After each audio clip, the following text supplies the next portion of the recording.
They finally met at a 4th of July picnic celebration in Stephenville. He had on a new suit and a derby hat. He was riding the Flying Jenny, as it was called, and now it's called a merry-go-round. The tickets were only 5 cents apiece, and he had bought $5 worth. William Lee went back to San Angelo, West Texas. They began to ride each other. So on the 18th day of August, 1912, they were married and lived happily ever after. Going back to the school days, William's little brother was in the same class with Abby. Tom sat across the aisle. So one day he wrote Abby a note saying, "Abby, you're my girl. I love you. Who is your fellow?" At the time, Abby's fellow, so she thought, was another little boy named Johnny Wynn in the same class. So he wrote a note back, but not knowing much how to spell, she wrote, "Honey is my fellow." Tom kept asking who Honey was. Abby saw she had made an awful mistake, so she never did like Johnny Wynn anymore. Abby was always making wishes when she was growing up. So one day she thought, "I do wish when I get married, I will marry a man that will move every year." She had lived in the same house all her life. In fact, she was married in the same house she was born in. Well, she got her first wish. For the first year Lee and Abby were married, they moved 17 times. She was very sorry she had made such a wish. The children. To this couple, there were 9 beautiful children born. The first being a very pretty girl named Willie Beatrice. She was called Bill for several years. When she was big enough to go to parties, she came home to her mother one day and said, "Don't ever call me Bill, for every old mean boy in this country is named Bill." So we started calling her B. One day when Bill was about 2 years old, the folks had to haul drinking water in a barrel. So it was put on the back of the porch with a cover on top of it. So Bill put the chair into the barrel and called on top of the barrel. All went to the bottom of the barrel, Bill too. A pair of twins came to live with the Johnsons, named Prentice Lee and Preston D. Prentice Lee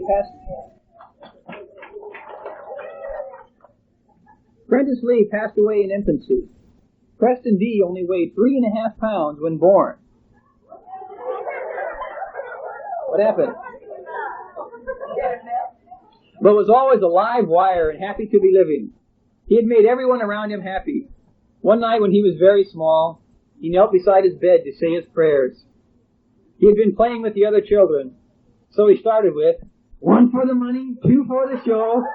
All the folks laughed, so he jumped in bed. Was the end of his prayer.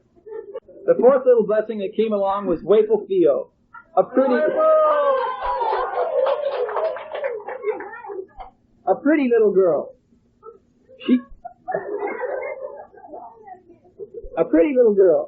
She too was a happy child. But when she would get hurt, no matter where, she would always hold her thumb. And the other children would want to see how bad her thumb was hurt. Theo would say, No, wait till it bleeds." A sweet little baby girl named Celeste Francis passed away in infancy. Daisy Lorse, a very sweet and smart girl, lived to be 18 months. She would watch and wait for her daddy to come home from work so she could eat out of his lunch pail. She would sit and say, "Apple, apple," and Daddy. She knew he would have an apple for her. Joe Thomas arrived to live with the happy Johnson family. He was always happy too. One day he said to his mother, "I wish I knew someone who didn't want a donkey." Several other boys owned a donkey. His mother said, "I know someone very well who doesn't want a donkey." Troy Maxine, a sweet and very quiet little girl, came along to join the Johnson family. She was very slow in learning to walk and kind of clumsy. When she would start to walk and fall, she would say, "Bop, clumsy." Last but not least was Ray Wilson Johnson.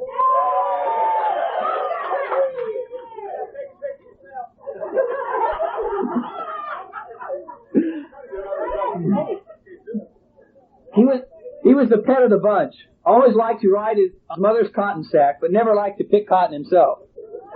Don't want to ride. Lee and Abby were very proud of their children. They have always been very considerate of their parents and helped them in so many ways.